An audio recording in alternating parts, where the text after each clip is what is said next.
Je bénirai l'Éternel en tout temps. Ses louanges seront toujours dans ma bouche. Oh, j'aime qu'on ait un problème. Et puis qu'elle est content comme ça. Ah, m'pas caché, Dio. Depuis m'komanse li Bib moi chaque jour, m'senti charge problème moi yo sorti sous dom. Oh, si c'est comme ça, moi pour aller couvrir acheter un bip. Dégagez au marché. Mais en attendant, ou qu'attendez radio-télévision d'espoir? Radio Vision d'Espoir. Oh, moi t'attendais une annonce comme ça, oui. Mais qui ça a te dit? Lecture de la Bible en un an. Une émission qui vous accompagne à la découverte des trésors cachés de la parole de Dieu sur Radio Télévision d'Espoir. Chaque jour de 11h à 11h30 du matin, excepté mercredi 5h30, 6h de l'après-midi, samedi 7h30, 8h du matin, avec les sœurs Chantal Saint-Hubert, Claude Louis Orisma. et votre servante Maudeline Maurice Hilaire.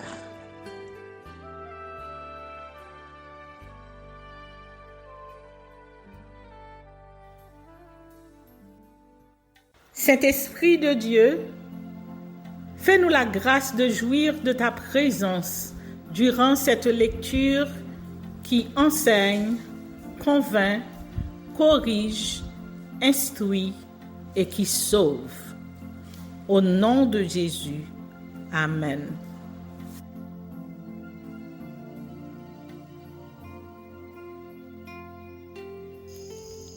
Lévitique, chapitre 5.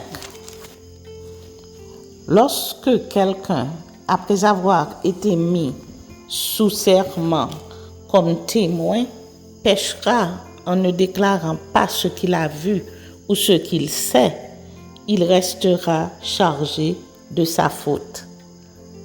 Lorsque quelqu'un, sans s'en apercevoir, touchera une chose souillée, comme le cadavre d'un animal impur, que ce soit d'une bête sauvage ou domestique, ou bien d'un reptile, il deviendra lui-même impur et il se rendra coupable.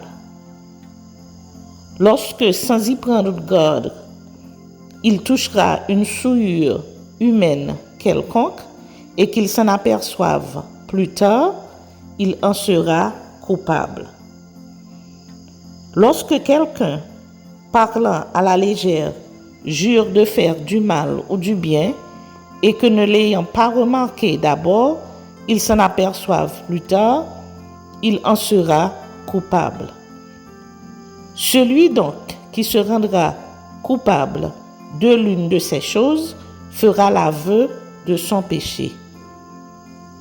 Puis il offrira un sacrifice de culpabilité à l'Éternel pour le péché qu'il a commis, une femelle de menu bétail, une brebis ou une chèvre comme victime expiatoire. Et le sacrificateur fera pour lui l'expiation de son péché.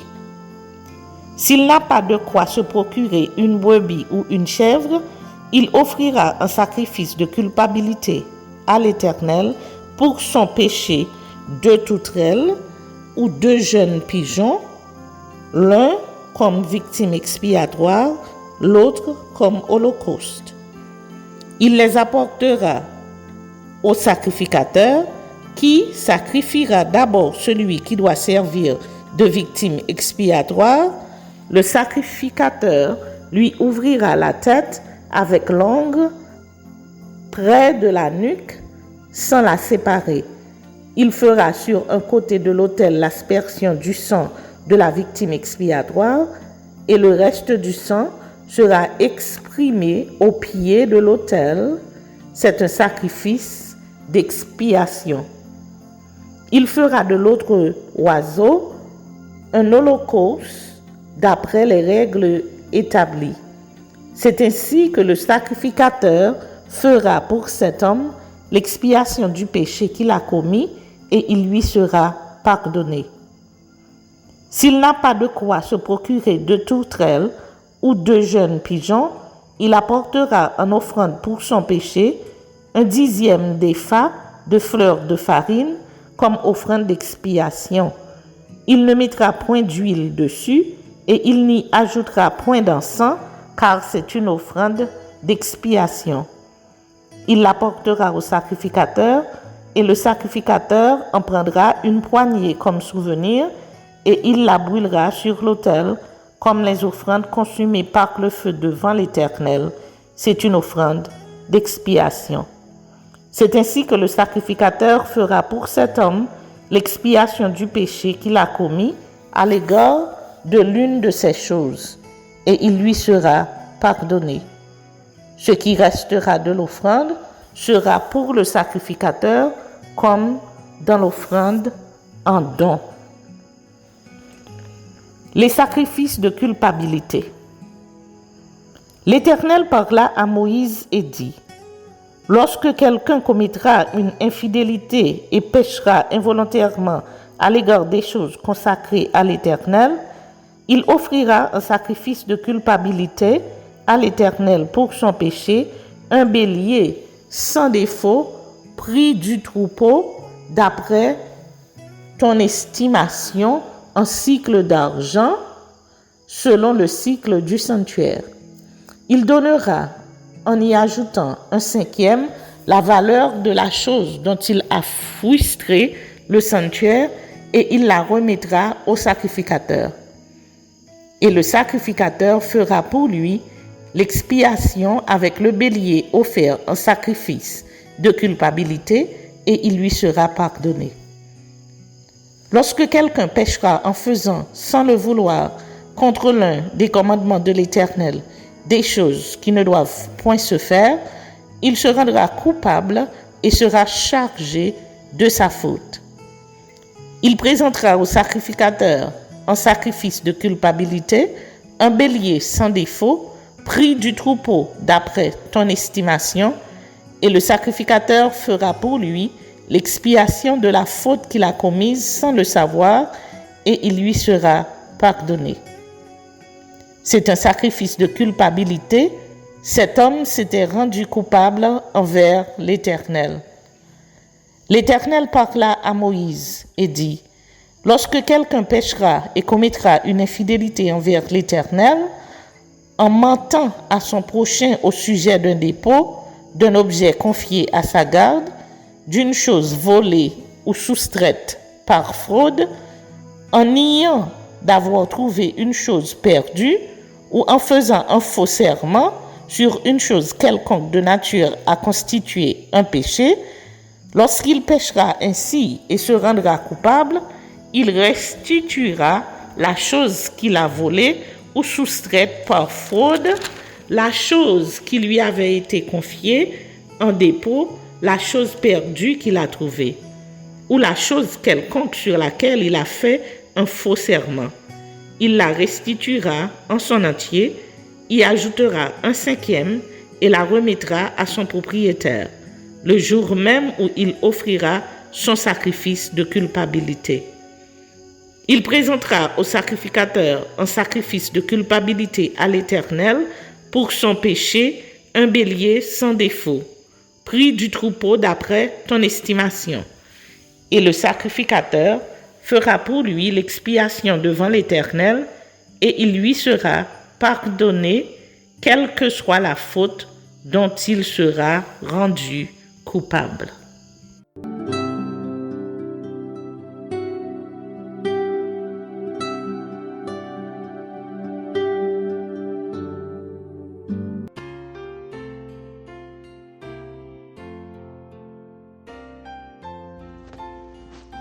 Psaume chapitre 119, suite. Rends-moi la vie selon ta bonté, afin que j'observe les préceptes de ta bouche. À toujours, ô Éternel, ta parole subsiste dans les cieux. De génération en génération, ta fidélité subsiste. Tu as fondé la terre et elle demeure ferme. C'est d'après tes lois que tout subsiste aujourd'hui, car toutes choses te sont assujetties. Si ta loi n'eût fait mes délices, j'eusse alors péri dans ma misère. Je n'oublierai jamais tes ordonnances, car c'est par elles que tu me rends la vie. Je suis à toi, sauve-moi, car je recherche tes ordonnances. Des méchants m'attendent pour me faire périr. Je suis attentif à tes préceptes. Je vois des bornes à tout ce qui est parfait. Tes commandements n'ont point de limite. Combien j'aime ta loi! Elle est tout le jour l'objet de ma méditation. Tes commandements me rendent plus sage que mes ennemis, car je les ai toujours avec moi.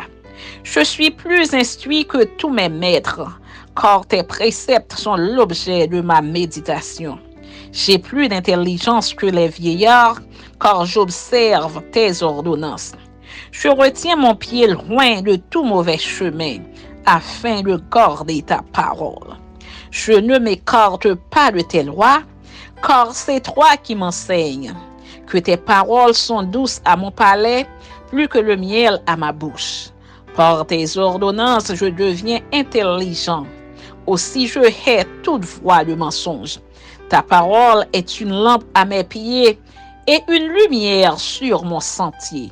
Je jure et je le tiendrai d'observer les lois de ta justice.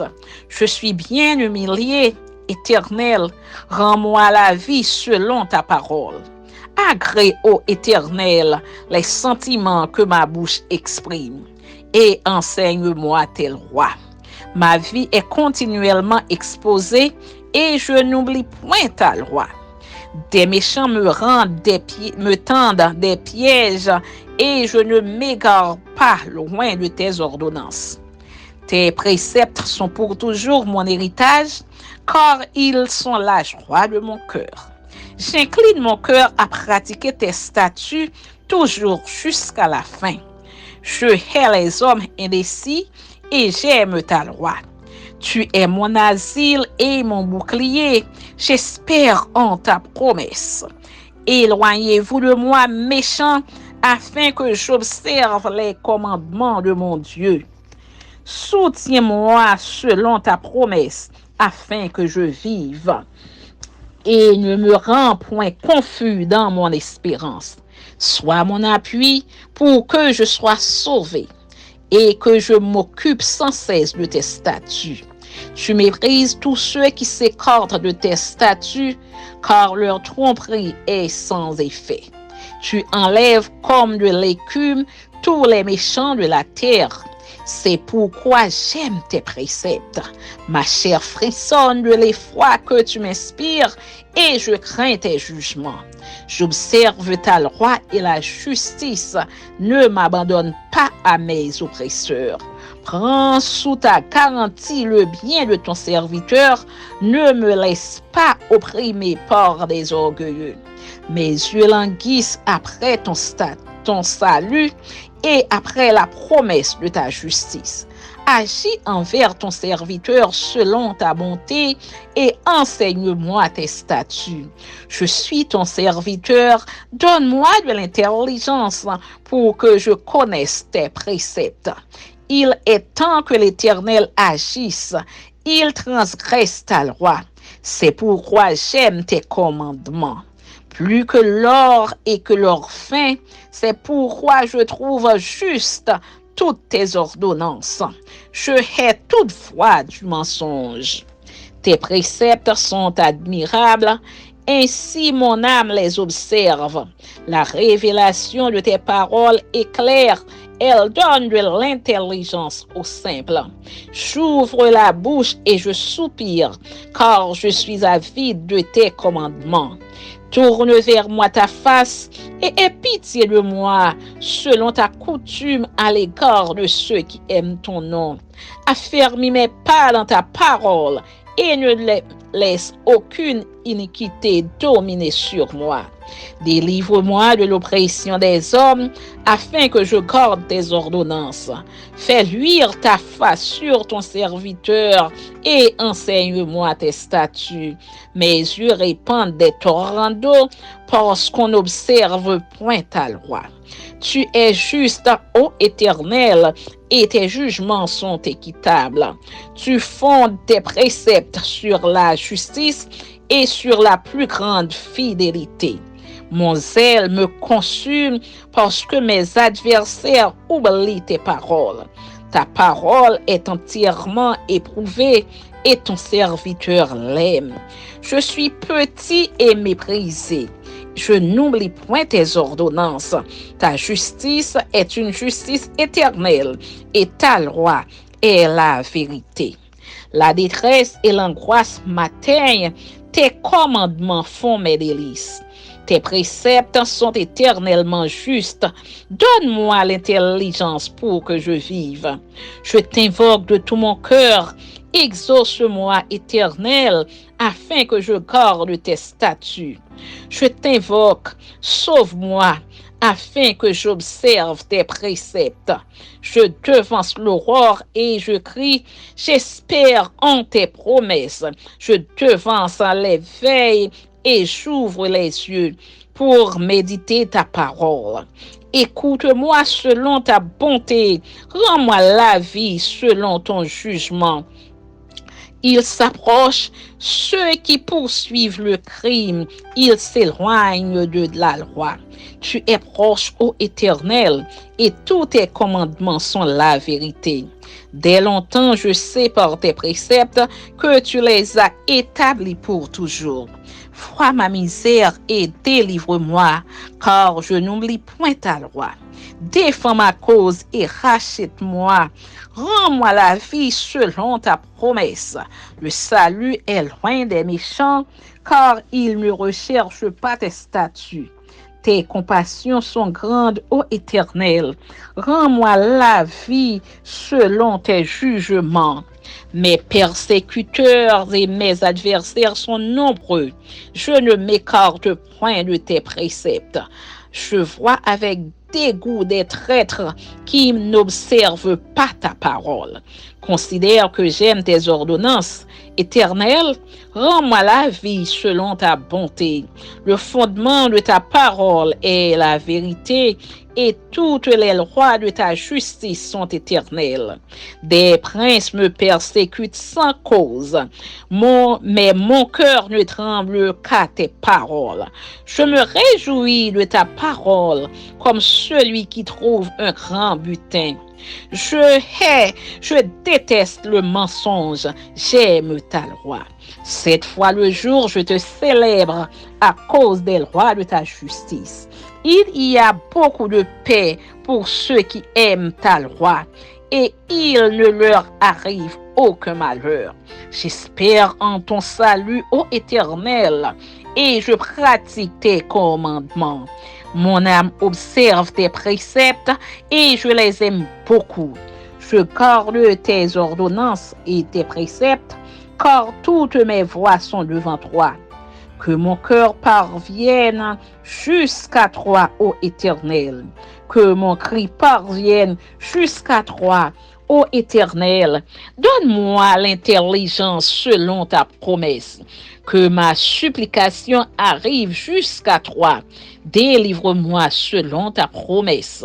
Que mes lèvres publient ta louange, car tu m'enseignes tes statuts. Que ma langue chante ta parole, car tous tes commandements sont justes. Que ta main me soit en aide, car j'ai choisi tes ordonnances. Je soupire après ton salut, ô Éternel, et ta loi fait mes délices. Que mon âme vive et qu'elle te loue, et que tes jugements me soutiennent. Je suis errant comme une brebis perdue. Cherche ton serviteur, car je n'oublie point tes commandements. Amen. Amen. Amen.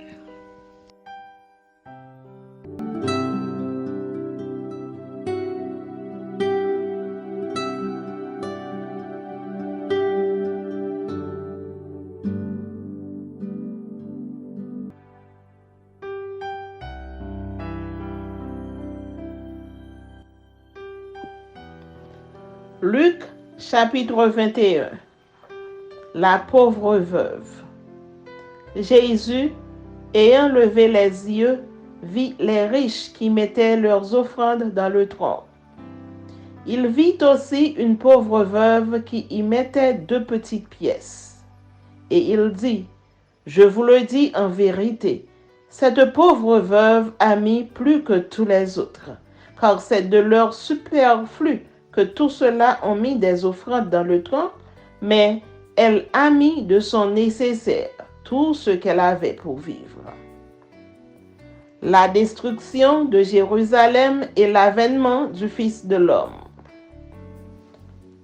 Comme quelques-uns parlaient des belles pierres et des offrandes qui faisaient l'ornement du temple, Jésus dit, « Les jours viendront où, de ce que vous voyez, il ne restera pas pierre sur pierre qui ne soit renversée. » Ils lui demandèrent, « Maître, quand donc cela arrivera-t-il et à quel signe connaîtra-t-on que ces choses vont arriver? » Jésus répondit, « Prenez garde que vous ne soyez séduits, car plusieurs viendront en mon nom, disant, « C'est moi », et le temps approche. Ne les suivez pas. Quand vous entendrez parler de guerre et de soulèvement, ne soyez pas effrayés, car il faut que ces choses arrivent premièrement, mais ce ne sera pas encore la fin. Alors il leur dit, une nation s'élèvera contre une nation et un royaume contre un royaume. Il y aura de grands tremblements de terre et, en divers lieux, des pestes et des famines.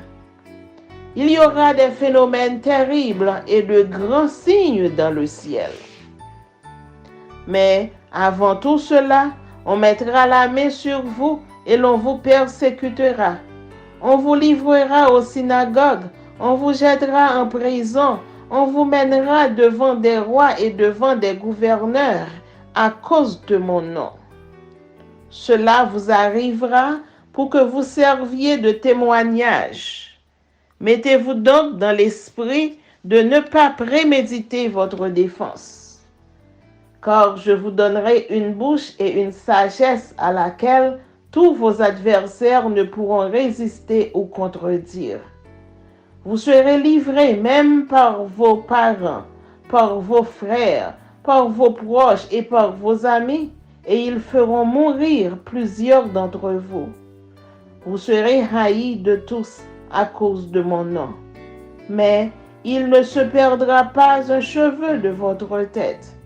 Par votre persévérance, vous sauverez vos âmes. Exhortation à la vigilance. Lorsque vous verrez Jérusalem investie par des armées, sachez alors que sa désolation est proche. Alors que ceux qui seront en Judée fuient dans les montagnes, que ceux qui seront au milieu de Jérusalem en sortent, et que ceux qui seront dans les champs n'entrent pas dans la ville. Car ce seront des jours de vengeance pour l'accomplissement de tout ce qui est écrit.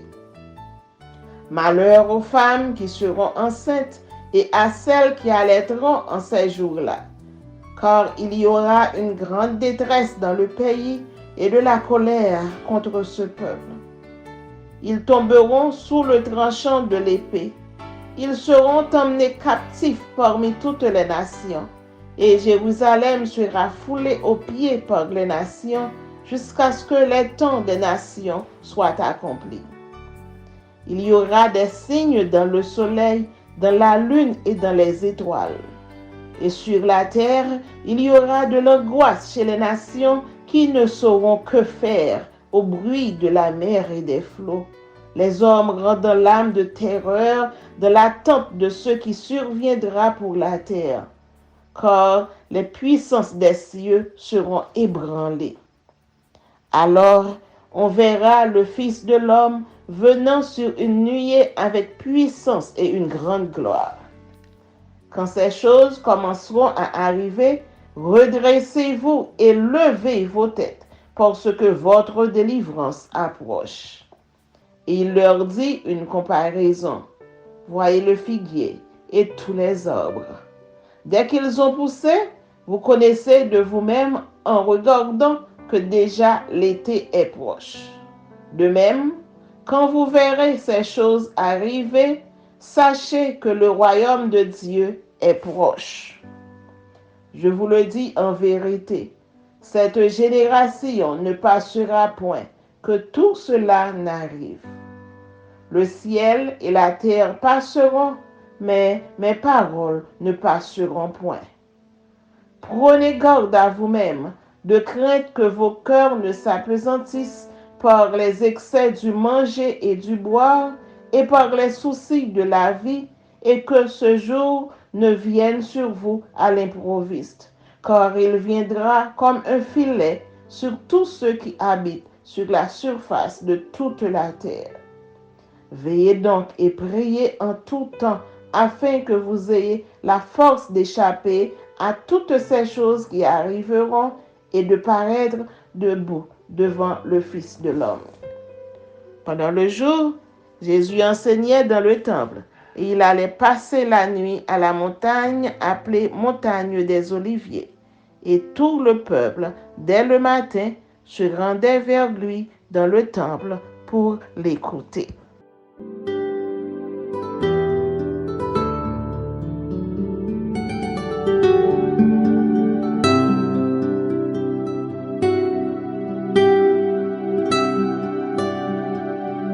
Merci Seigneur de nous donner le discernement dans la lecture de ta parole, que nous y prêtions attention afin d'appliquer notre cœur à la sagesse. Amen. Que celui qui a des oreilles pour entendre, entende, et que celui qui lit fasse attention.